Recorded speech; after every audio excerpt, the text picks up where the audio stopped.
Welcome to Podscribe Studio by RahBooks22. I'm your host, Indigo Laney, and tonight's tale is written in the stars and shaped by the season. At the height of Libra season, a masquerade begins with beauty, but will it end with it? Tonight's story is called The Masquerade's End.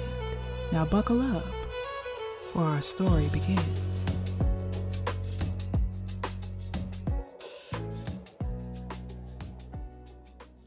The masquerade was never for the town. It was for the bloodlines, old families with masks, money, and secrets buried under stone. Lyrah had always hated it. The gowns, the perfect smiles, the way a mask could turn anyone into a stranger. But her father insisted she attend. Tradition, he called it. And Cashin was her father's choice too. Her escort, suave, polished, and charming in all the ways that made her cringe. He held her arm like it was his. The chandeliers blazed. Mirrors lined the walls like hundreds of watchful eyes. Perfume and candle wax coated the air. But beneath it, a faint and sour scent. And Lyrah caught something else. Iron, copper, blood. She tried to shake it off until the music snapped.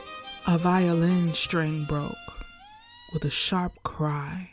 The ballroom fell silent. The candles flickered one by one, and they died, as though someone was moving throughout the crowd, snuffing them out with cold fingers. The mirrors began to glow, and no reflections. Not anymore. Lyrah's breath caught as she clung to Cashin's arm. "What is this?" she whispered. Cashin leaned close, his voice quiet, almost kind.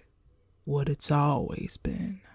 And before she could squeak, he shoved her hard into the glass. She landed on her knees.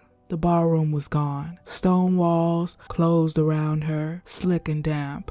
The air reeked of mold and something alive.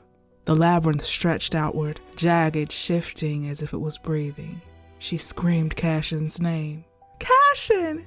Cashin, where are you?" Something answered. Not Cashin. A laugh scraped the dark, wet, low, and close. Too close. From the shadows stepped a figure. Skin stretched, gray over bone. Eyes glowing like coals drowning in tar. Fangs cracked and stained. Not the velvet vampire from Whispered Tales. Something raw, ravaged, hungry. "You wear the balance well, Libra," it rasped. "The scales always tip in the end." Lyrah pressed to the wall, heart hammering. "Stay back!" The creature grinned, sharp teeth and broken skin around its lips. "You don't understand? They never do.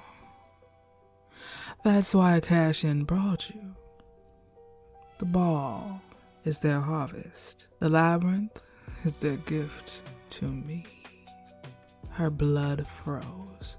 Cashin hadn't betrayed her on a whim. He'd delivered her. The vampire leaned closer, its breath rot and damp earth.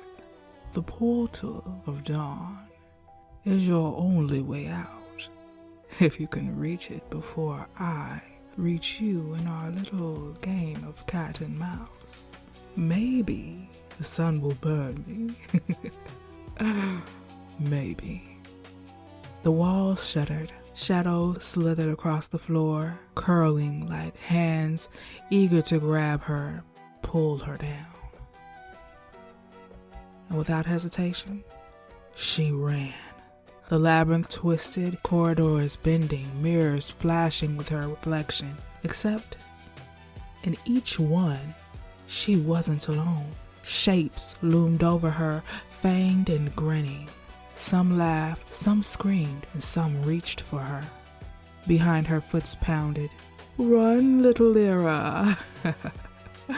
Run. with all your balance. When you fall, the shadows will catch you. And they don't let it go. A faint light flickered ahead. The portal. Her lungs tore as she pushed harder. The vampire's laugh grew darker, closer, louder. She turned a corner and slammed into another wall of mirrors. Dozens of her stared back, terrified, broken. One reflection screamed, though her mouth was shut. The glass rippled, and a pale hand crawled out. And in the dark of the labyrinth, with the portal just ahead, Lyrah learned the cruelest truth of all. Sometimes the shadows don't stalk you. They wait for you. That was tonight's tale, The Masquerade's End. Short, sharp, and maybe a little cosmic. Thanks for listening to Podscribe Studio by RahBooks22. Until next time, I'm your host, Indigo Laney. Keep reading, keep imagining, and keep coming back for more stories. Peace.